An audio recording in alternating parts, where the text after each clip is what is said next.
Well, so, we'll go ahead and get started. I'm actually curious, my belief, most communication advice is what I'm going to reference as soft, things like be a better listener.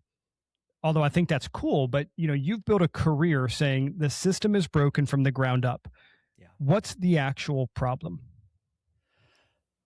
Well, if you take a look at that statement, or if you consider that statement you just made, that communication is often presented as soft, it is because we don't really spend much time thinking about the holistic view of communication. Like, what do I mean by that? We're given a very one directional view of what good communication looks like. And that is, I have information and I just throw it at you. I one directionally give you that information with the expectation that it either changes your mind or inspires you in some way, or leads to some sort of an outcome.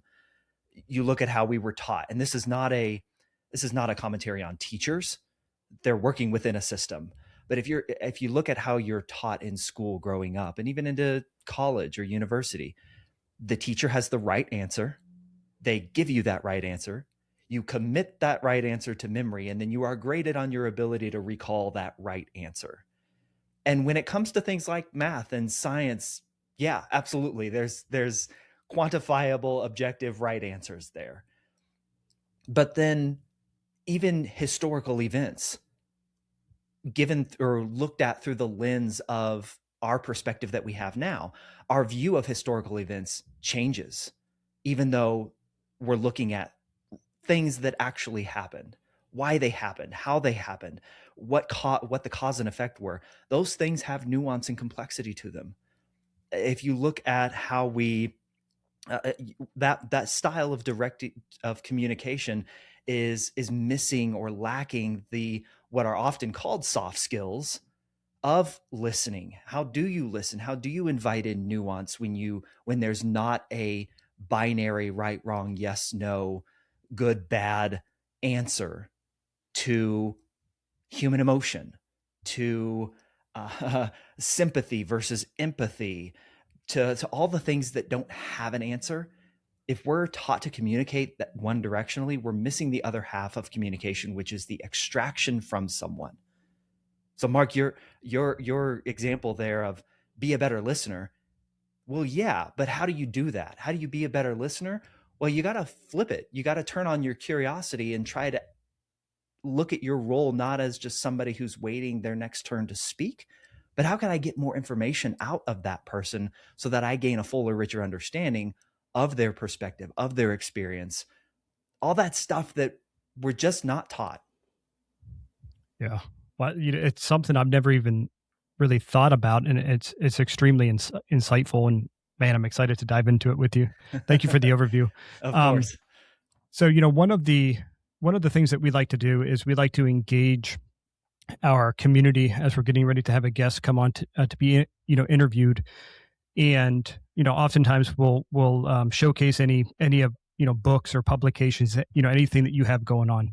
And this particular question I'm hoping you can answer comes from Samuel, and he asks, I see you write a lot about communication and how it's um, taught on the job, but what about the people who were never given that chance, the ones who got passed over, pushed out, or just never had a mentor who showed them the ropes?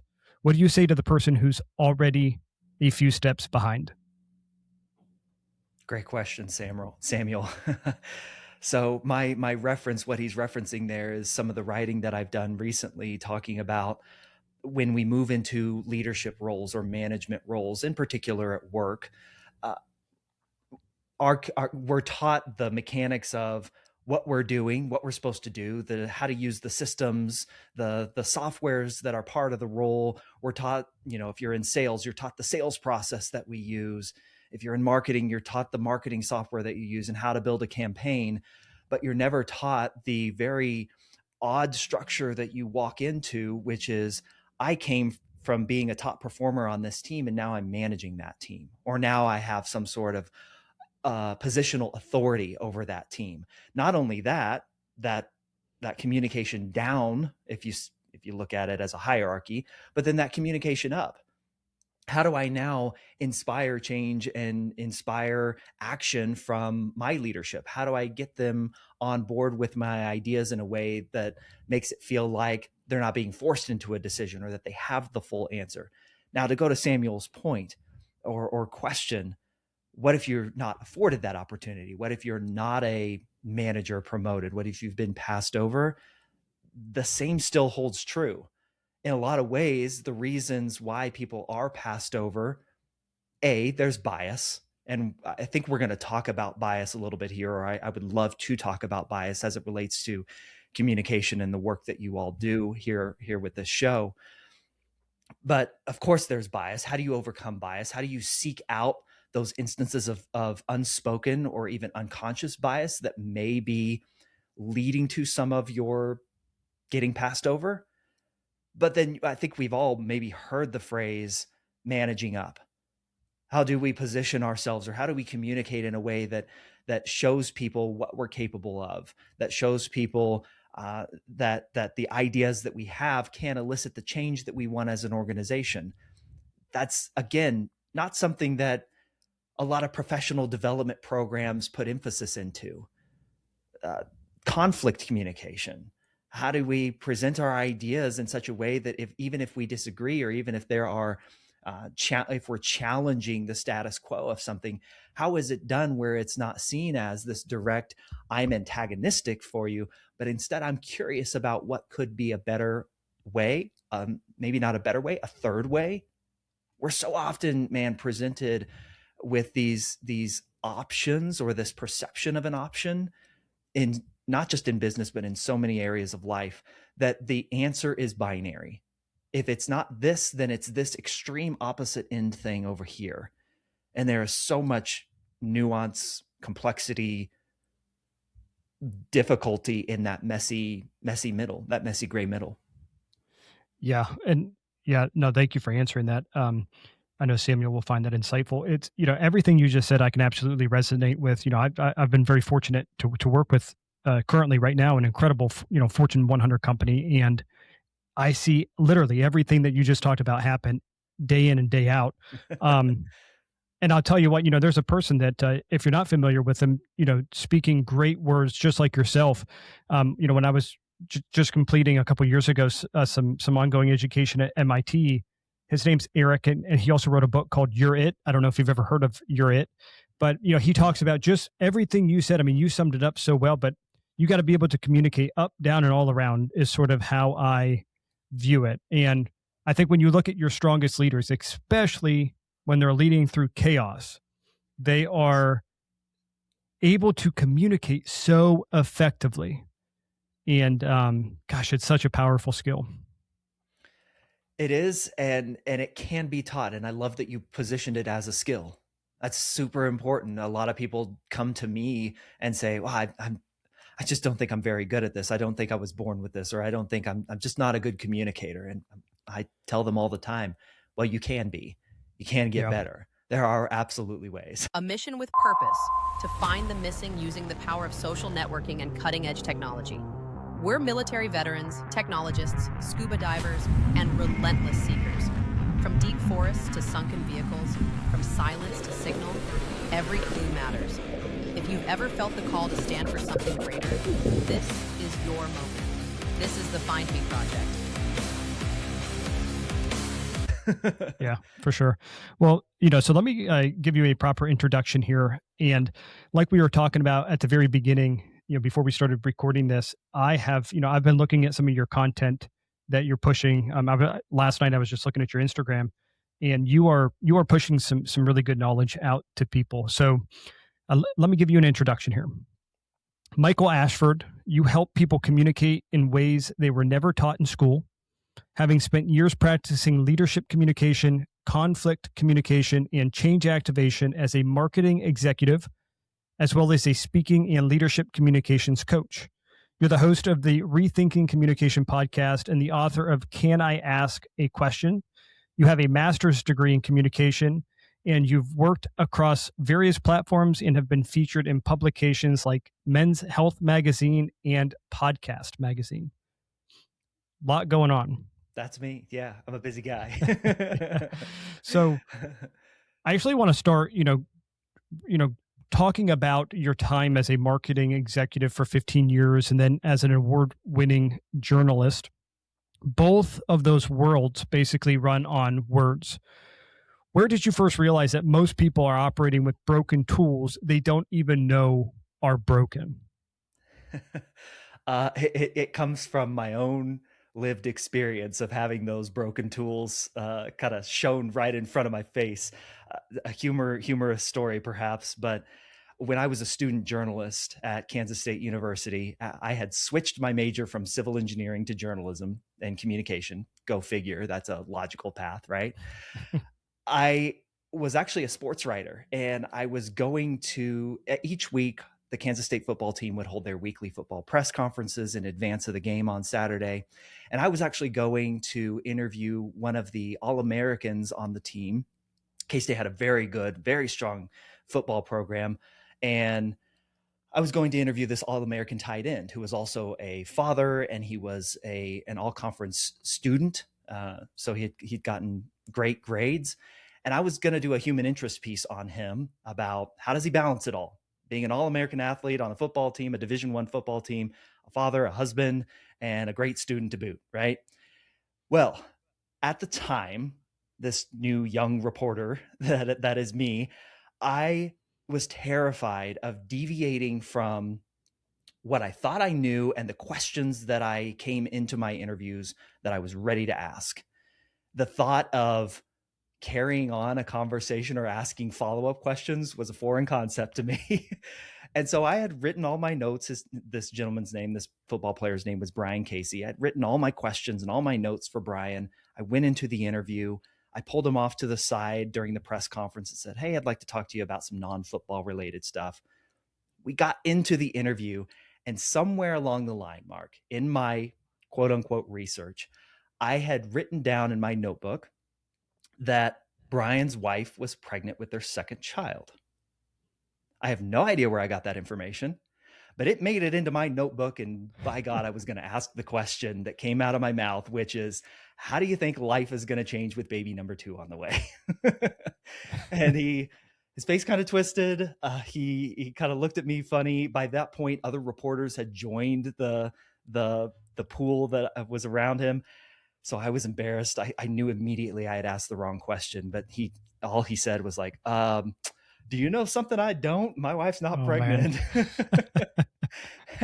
I mean, I just know had you looked at me, my face would have been as bright as a tomato. But I finished the interview, wrote the story. It all worked out well. I found a way to move on from it. I just fumbled through to the next question. The story ran on the front page of the student newspaper. All in all, not a bad thing, but it underscored the point of what I teach a lot of people and what I think is lacking in a lot of our education, as we've talked about so far, which is we often go into conversations looking to confirm the view that we already think we know, or the perspective that we have, or the information as we know it. Rarely do we go on and turn on or flip on that curiosity switch and ask ourselves the question, what could I be missing? And if I admit that I don't know everything, because how could you possibly, then there has to be things that I don't know. And I want to know. Me as just a regular human being, I want to know when I could be missing information.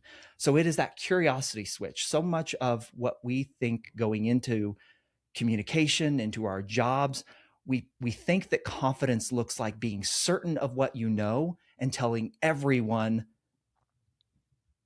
what you know as loudly as possible, as often as possible. And I'm saying confidence actually comes from the step back and the flipping on of the switch of true, authentic curiosity. That whole situation with Brian Casey in that interview led me to really work on asking great follow-up questions, bringing my full curiosity into a situation, listening so that I could ask another question rather than just moving on to the next thing because I wanted to confirm what I already knew. That I know that's a roundabout way of answering your question, Mark, but it really does come down to that, man. It's how do we turn on that curiosity switch when so much of us is pulled and so much is incentivized in our culture to be right, to be certain, to have the right answer. I mean, yes, I couldn't agree with you more. I mean, to your exact point, I have found that, early on in my career, I would go into briefings or meetings and kind of just like you talked about, I would have everything written down, and it was almost like a run book. Like I was going to be a robot and I was just going to stick to what I had wrote down. And I found like, I wasn't getting the authority. People weren't viewing me as a leader. And when I kind of flipped that upside down and I said, you know what, I'm done going into meetings like this. I'm going to, completely take a different option, and almost exactly what you just talked about, always going into whatever you're doing with curiosity. And it doesn't just apply to business, right? I mean, this probably applies to literally every aspect of your personal and professional life, right? It 100% does. It absolutely does. I mean, this is your relationship with your spouse. This is your relationship with your children. If you've got children, this is your relationship with your friends. This is communication with your family when you disagree politically, and holidays and get-togethers are tense because you never know what somebody else is going to say that's going to ruffle some feathers, right? Like it truly is. You even see it on social media and the pointless, inane arguments that we get into on social media.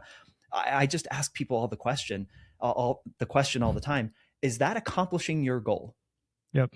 Is that actually getting you what you want, or do you just want to posture a peacock and be right? Well, I'd say that's probably 90% of people. I actually, it's funny you bring that up because, we always kind of joke around. I think there's two things that any social media platform could do right. One, I don't think in the algorithm, right, quote unquote, the algorithm should ever be directed to kids. They should be completely taken out of that loop. Okay. Two, there should always be a checkbox to exactly what you just said. You better check that box before you post it. It'd be interesting. I wonder how things would change. I think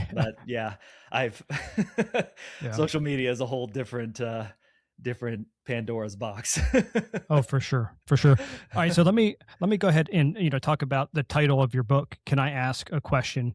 I think that's a question most people are afraid to ask, like we just talked about. So, can you maybe explain a little bit more why people view asking a question as a weakness, and how do we flip that?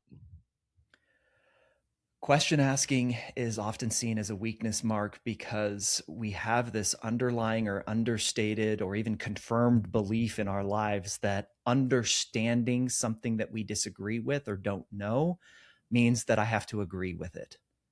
There's this warped view, especially in conflict or disagreement, that if I just simply open my mind up or open my ears up to hearing another viewpoint, it not only feels I not only feel the literal physical manifestation of my disagreement. My pulse gets quickened. My hands start to maybe sweat a little bit. I get that little lightheaded feeling. It's your body dumping adrenaline because you're ready for a fight. But more than that, it's often seen as a moral challenge. It's seen as, you're not just disagreeing with me and I'm the right one and you're the wrong one, and we're going to pit ourselves in a binary opposite ends of the spectrum fight here. You're not just morally wrong, you're even evil for what you believe. And if I even give breath or oxygen to something that I have now placed so far on the other end of the spectrum from me that I can picture it as evil, I can dehumanize it, I can say those people and paint them as non-human for holding that belief, then just the thought of being curious about that worldview is a personal challenge. It's a messy internal struggle and strife that I feel. I tell people all the time, Mark, understanding does not equal agreement. It can't possibly. There is a world where you can understand the other side or a differing viewpoint, and it actually helps feed your argument against it. If you don't know the full experience and perspective of somebody who disagrees with you, how could you possibly know what you're arguing against? I'm not saying arguing against a position or a belief is bad or wrong. I just want us to be arguing about the thing that we disagree with, not the fact that we disagree. Yeah.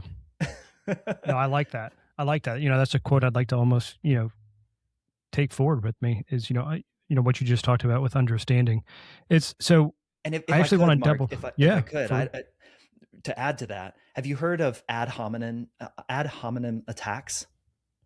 I don't think so. So it's what we see happening all the time when we don't understand what we're arguing about, like what we're actually disagreeing about. You jump into attacking the person, not their argument. Yep. An ad hominem attack is attacking the human or the person rather than the thing that you actually disagree with, because you don't know what you're even disagreeing on. So you got to be curious on that first. So because understanding it and understanding maybe a different perspective means that you might have to give up a little bit of what you believe. There might be some common ground here where all of a sudden this person is not the other, but they're a person who grew up with a different experience, a different lived perspective of the world. And now I have to kind of acquiesce to the idea and the fact that, I can't claim my truth as capital T truth. That their truth, their lived experience is every bit as much the truth for them as my truth is for me. And that's an uncomfortable place to be in. But that's what we see Yeah. people and arguments devolve into all the time is, I'm not attacking you and your argument and your the points that you're making. I'm attacking you. You're the idiot. You're just a complete moron who can't see anything straight. You have no idea what you're talking about. That's what we see happening all the time. Just go turn on any cable news channel. Yeah. No, you're right. I actually wrote down the subject or the title of what you just described. I've never heard of it described that or mentioned with that title, but everything you just described I see happen all the time. Yeah, so thank you for that. Now, I actually want to double back to, you talked about I find this actually really interesting because whenever I used to do public speaking events and I'm always wearing an Apple Watch, and just before I would take the stage I could watch my heartbeat would go darn near to 160, like I'm running a marathon. I can feel my palms start to sweat. It's just a very strange feeling. And so I spent several months trying to figure out, okay, how do I need to fix this, right? Like this is not normal. And luckily for me, what I found that seemed to work was I would always tell myself, hey, people aren't necessarily here to see me, they're not here to see Mark. They're here to kind of listen into the topic or whatever I'm talking about. They're not going to judge me. I'm curious, from your perspective in communications, how can people get around the feeling of having stage fright or being extremely nervous, having their heart rate spike during those times? You have any advice to that? There's two things. This is a deep issue, and a lot of the work that I do with my clients is we explore the insecurities that you're communicating from. That typically tends to be where we feel the least confidence, is when we're communicating from a place of our insecurities. But let's split it into two. There's the physical, and then there's the way that I view myself as the communicator, especially in a public speaking setting. The physical is, I'm going into a situation that I care deeply about. It means something to me. I've placed this. Listen, if you didn't care about something, then your heart rate wouldn't rise. Like if you're just having a conversation with a best friend, like your heart rate doesn't go up then if you're just chatting in a coffee shop, but it means something to you to stand in front of a stage or stand in front of an audience. So we got to deal with what's physically happening. In those moments where you feel some sort of pressure, you feel some sort of tension, your body is dumping adrenaline into your system to get you into fight, flight, or freeze mode, like, and particularly fight or flight mode. And so what we tend to do is we try to manage it in the moment when we're on the stage. And what I tell people all the time, especially my speaking clients, is find a way, even if just for a little bit, to dump some of that energy. Do some jumping jacks, go for a walk around the block, do some push-ups, do some air squats or run in place for a second, just to get some of that energy and adrenaline moving out of your system. That there's a lot more to it, but that's the physical side of what's happening to you. On the mental side, the switch that I work with a lot of my clients on is, we so often again go into public speaking, especially as with the mentality that I have the answers, I'm the expert, and people are going to judge me on if I'm right or wrong. And if you can make the switch in your mind to be an explorer of an idea, to be the most helpful person in the room on that idea, to invite in a different perspective to the audience rather than positioning yourself as I know all, then we start to lessen the pressure a little bit. There's a big difference, Mark, in saying, listen, I know everything about this topic. You can't possibly. So we already covered that. But if you position yourself as that, and I'm not saying expertise is bad or wrong. Yes, absolutely. Invite that in. But if your stance or your approach was more, hey, I found something really cool over here that I want to show you. I want to invite you on this little journey with me. It's like, I love hiking up in the mountains here in Colorado. If I go on a hiking trail and I go off the trail and find an incredible waterfall and I come back to base camp, I'm like, guys, I have something so cool to show you. I want to come with me. I want to invite you along on this journey with me. There's a major difference in how you show up to be the most helpful person in the room versus being the most or the smartest person in the room. Yeah, and I actually just wrote that down again. You're sharing lots of really good knowledge, but the explorer of the idea, I like that. Again, that's almost like what I was just talking a moment ago. But if you have that mindset, I almost feel like I don't go into fight or flight as quick, or if at all. Yeah, so that's really good. That's the goal. That's the goal. Yeah, for real. Yeah, I think a lot of people will find that very valuable. Now, I hope so. This is something I'm actually really interested to get your thought on. So, when I think about school taught us grammar, but nobody really taught us how to have a hard conversation with a boss, a spouse, even a stranger. So can you walk me through what's actually missing from the education system? As I write about in my book, there's a methodology to getting us in the right mindset to enter into difficult conversations versus what we are taught, which is just go in with what you know and dig in and debate. And what I ask people to do is, even for just a couple seconds internally, try to reorient yourself. So in my book, I talk about this method to conflict communication, which is called the ask then see approach to conflict communication. Ask and see are both acronyms. Ask is assume positive intent. Wildly difficult for us to do when we disagree with somebody. But if you can just assume that they have positive intent for themselves, you may disagree with what that intent looks like on the other end, but just assume that they didn't directly mean to harm you. Even when you have evidence to the contrary, assume positive intent of the person. Set aside your ego. Set aside your need to be right or to win the argument or to come out the victor, and instead turn on that curiosity. And then the K in ask is know that you don't know everything. You have to orient yourself around there's stuff that you could be missing. And so when you ask yourself the question, what could I be missing? You have to then be naturally curious. You have to be curious if there are things that you could be missing. Like I said earlier, wouldn't you want to know? So that's the ask. Then you get yourself in that mindset. You try to stay in that mindset. Wildly difficult, I understand. But then you go to the C, and the C, S-E-E, is search yourself. Ask questions of yourself first. Well, how did I come to this belief? Did I grow up with it? When was the first time that I voiced my political opinion, for example? Did I really do it because I looked at all the options, I considered all of it, and I thought what resonated best with me? Or were you like me? The first time I voiced my political opinion, it was an amalgamation of my mom, my dad, my pastor, my grandparents, and the people most important in my life. It wasn't mine. And I can admit that. Search yourself, ask yourself some questions. The first E then is um, explore other perspectives.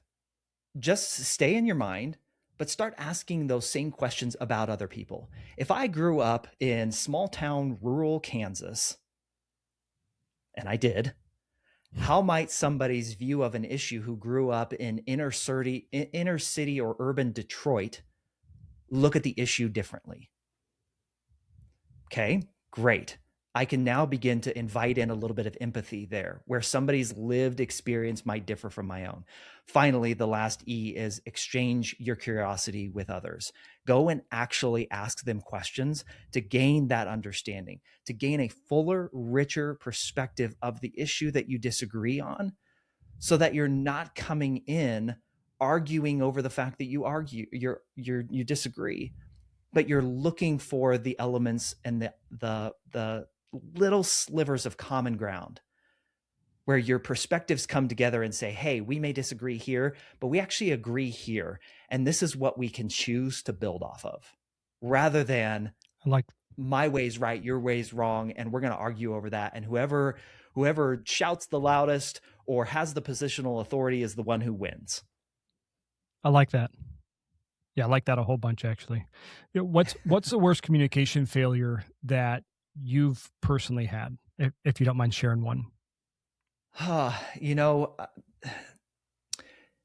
8.5, well, almost 9 years ago, about 9 years ago now, I was the vice president of marketing and strategic partnerships at a very large private equity backed software company here in Denver. We had just been acquired, through the acquiring process, merged us with another company, and I became, a vice president of product marketing, and my counterpart at the other company became the CMO. So I reported to him. And literally everything that I just outlined in the ask then see approach, I did the opposite of. I did not assume positive intent. I placed him as my enemy. I placed him as, well, he's the guy. Every idea that he has, it's not what I would do, so it must be wrong. I did not set aside my ego. I had a big ego. Let's be very honest there. And I thought I knew everything. And so I did not bring curiosity to our conversations about what the marketing team should look like moving forward.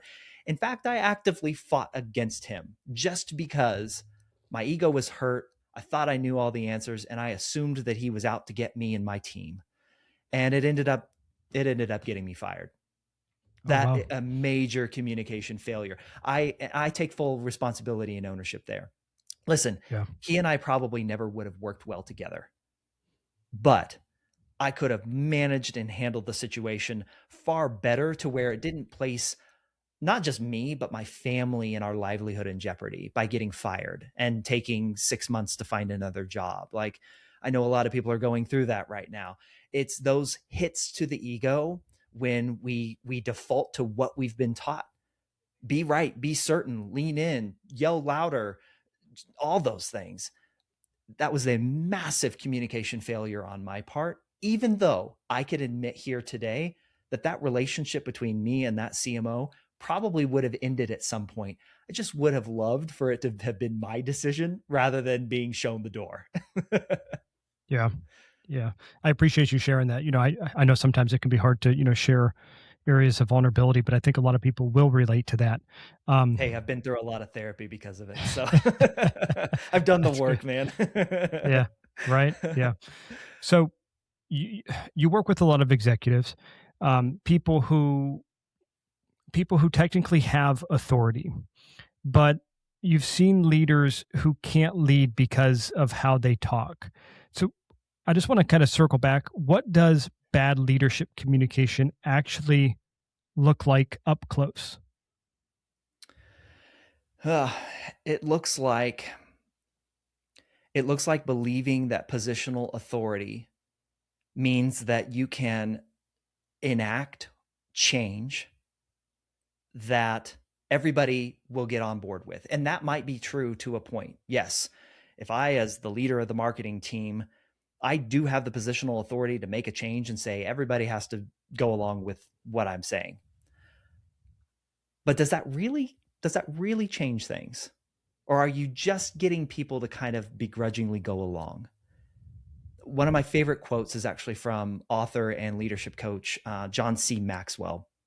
He says that people change in 4 different seasons: when they heard enough that they have to, when they see enough that they're inspired to, when they learn enough that they want to, and when they receive enough that they're able to. Now, one of those things is not like the other, Mark. Heard enough that they have to. And that is how bad leadership communication, that's how it takes its form. When I think that because of my positional authority, I now can communicate from a place of, I won't say hurting people to change, I'll say forcing people to change. And we all know, myself, you, anybody listening to this, none of us like to be forced to change. We want to feel like it is our decision, or like we were inspired, like we got something from it, like we learned something new. All of us admit change is part of the human condition. It is inevitable. It's just how we come to change that we fight against when it doesn't feel like it came from us. And so bad leadership communication looks like, I have the role and the title and the authority, and you have to do what I say. And we lose out on the sight that if you really want to affect change, you need to inspire. You need to find a way to bring others along with you. You need to teach others. You need to give of yourself, lessen yourself to bring others up, so that the change that you're trying to drive happens and it's sustainable, that it's organic, that it's not forced. Mark, we've all heard of the guy who has a massive heart attack, survives, goes to the doctor tells him, you got to exercise more and eat better, or you're going to have another one of these, and I can't guarantee what happens after that. And nothing changes. Because even when our life is on the line, we don't like to be forced to change. Or, there's 3 words, I think, in total here: is organic, not forced. I think that is, very powerful. And again, I can reference that day in and day out. When I go in and I see leaders who are very good at communication talk, to their teams, couple hundred, couple thousand, it's never forced. You don't come out of that feeling slimy, like you've just kind of been scammed. Yeah. Because that tends to be how forced change, forced communication comes across. For sure. Just is. Yeah. Yes. So I want to do a couple shotgun, questions here more toward the end that, some of my team put together if we have some time. But I actually want to do a little bit of a pivot. Something that I love more than anything is being able to connect with truly the 1% like yourself, who are experts, who have mastered the basics. Your case, communication, PR, marketing. And I like to reference, okay, how can we use some of what we've already talked about so far in this interview, but also to get your perspective on, hey, how can we use this for missing person cases or cases that involve a kidnapped person? When I think about missing person cases, so many of them go cold because of communication failures. Whether that is because a family can't clearly describe what happened. Maybe somebody called a tip line and they didn't, the person on the other end wasn't asking the right questions, or, a witness was afraid to speak up. So I'm curious, does any of that connect to what you teach? The thing that immediately comes to mind that I mentioned earlier, Mark, is the question, what could I be missing? In so many of those scenarios you just outlined, if we take a step back and ask and say, hey, I'm listening to this caller on the tip line there. I feel like there's something else there, or I feel like I don't know, there's something missing there. Could we ask ourselves the question, what could I be missing? And then could we ask another question, another truly curious question, that to kind of uncover what might this person be feeling in this moment that they might be hesitant to give all that they know. what could I be missing in terms of the information that I'm putting out to the public and why perhaps it's not resonating? Mark, one of the questions that I have in as I was thinking about missing persons and how communication can come in here is, I've always had the question, does it behoove the investigation, does it behoove the process to have the family member, like we've seen with the Melissa Guthrie case that's national right now, does it behoove the case in the investigation to have the family on camera, public, asking and pleading for information? I don't know. There's a perspective. That's a question that I have in my head.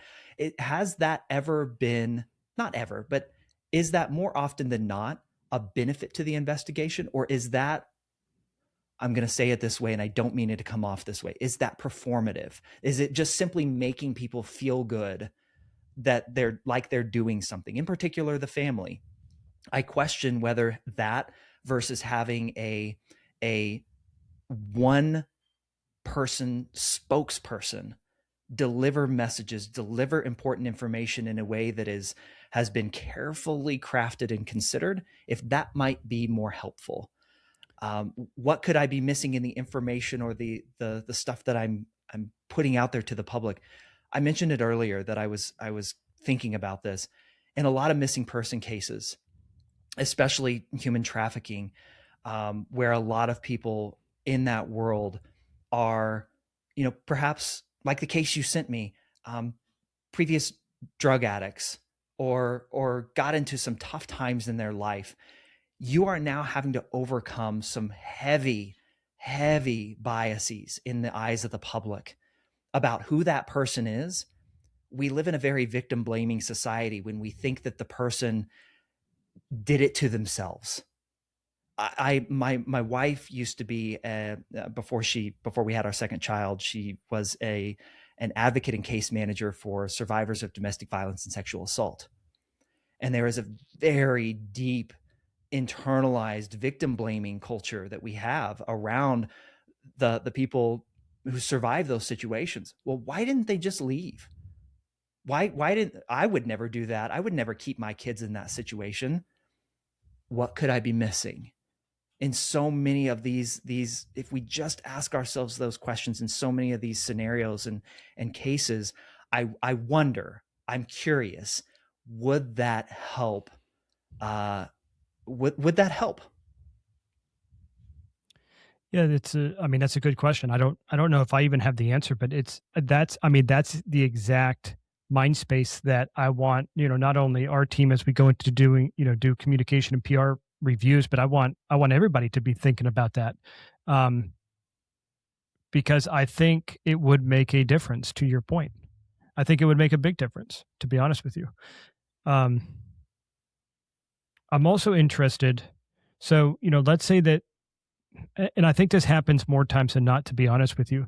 But if we have, let's say we have a missing person case, whether it's accidental or there's malicious play behind that person going missing, there's somebody out there that holds a piece to the puzzle, right? There's somebody out there where if, they provide that piece to the puzzle, it can help allow us to see the big picture. They may not realize that they have a piece to the puzzle, right? If we think about like an accidental situation, they may have been driving and noticed something out of the corner of their eye, kind of brushed it off, but because, our brain processes so many different things at once, it just didn't stay at the forefront of their mind. So what we always try to ask is, how can we craft the communication? How can we take a PR stance to try to communicate this effectively? Whether we work with the media or we do our own initiatives to get this out in front of those people, so that way they can willingly provide that information over and remain 100% anonymous. But when you think about that, what's the most effective communication strategy or plan in that scenario?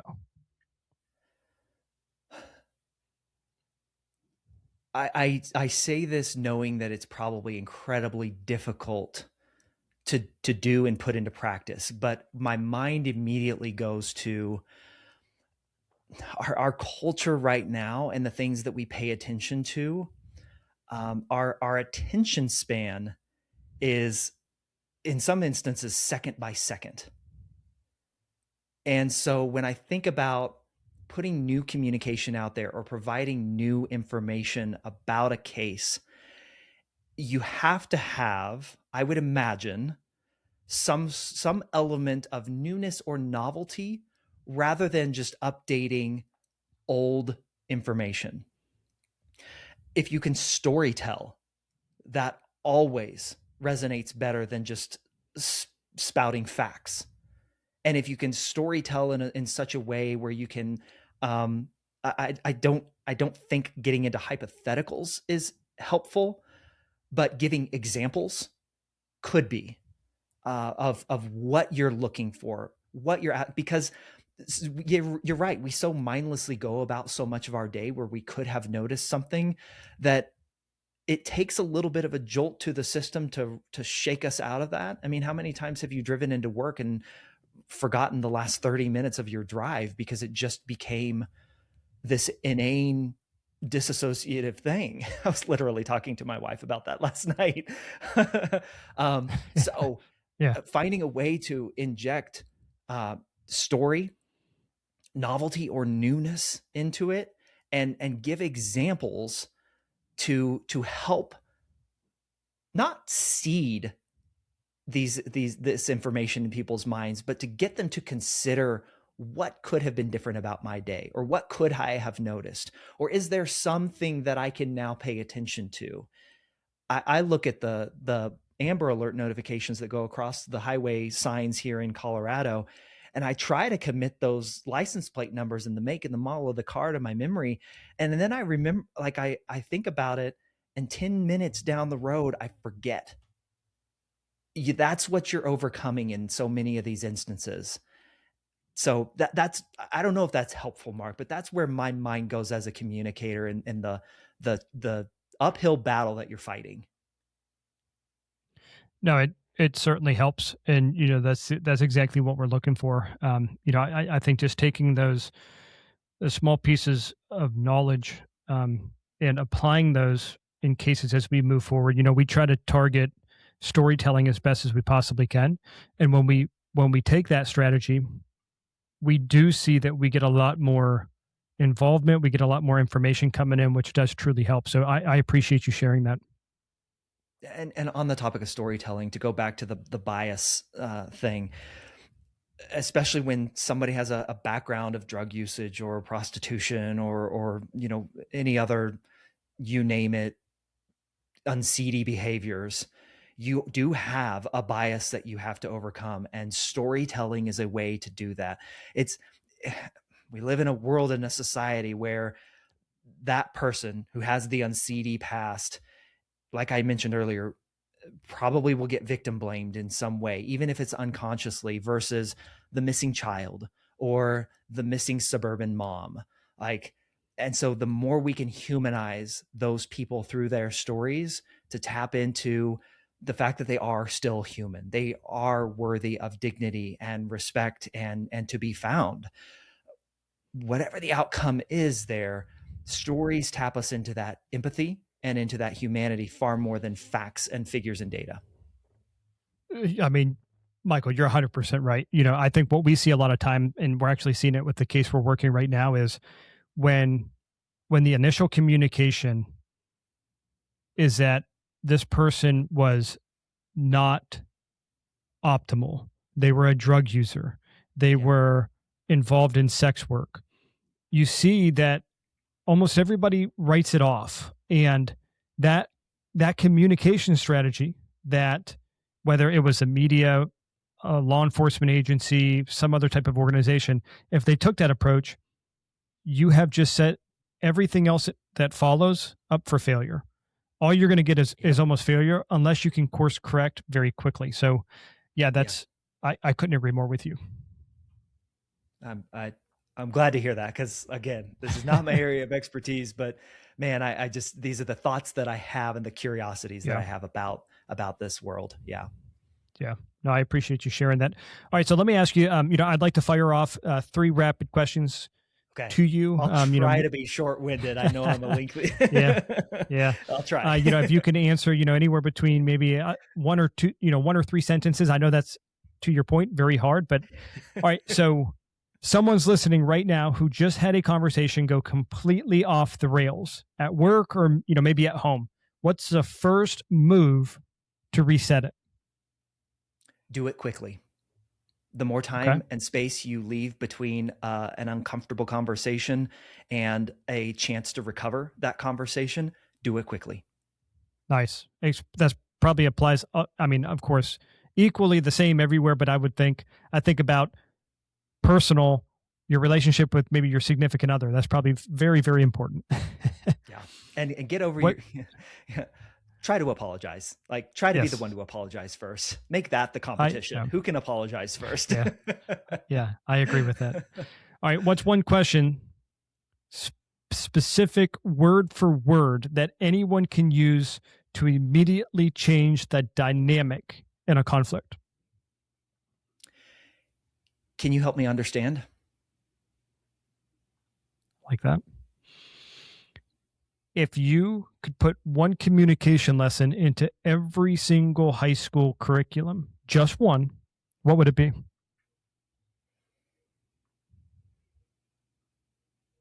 Just one. I am going to say, understanding does not equal agreement. I like it. Well, Michael, man, this has honestly been everything that I was hoping it would be. Amazing. We talked, you shared, you shared so much knowledge and information. I think, practitioners, the everyday person, what we do with missing and kidnapped investigations, it's all so very important. So for everybody listening, if this hit different, go grab the book, go subscribe to Michael's newsletter, the follow-up, because the gap between where you are and where you want to be, it might just be a conversation you haven't had yet or words you haven't found. Now, Michael, where can people go to find out more about what you have going on? The hub of everything I do is at my website, michaelashford.com. All my links to my socials and the book and my newsletter and my coaching, it's all there. So michaelashford.com. Start there and you'll be well on your way. There it is. So, everyone head over to Michael's newsletter, the follow-up, for real practical ways to communicate like the person you actually want to be. We'll be sure to put the link to, in the show notes and on any social posts that we put out there. Appreciate it. Yeah, Michael, I can't say thank you enough. Again, I think these are the most important conversations, and this is exactly the type of interviews and dialogues that we want to have with, 1%ers like yourself that are true experts at what you're doing.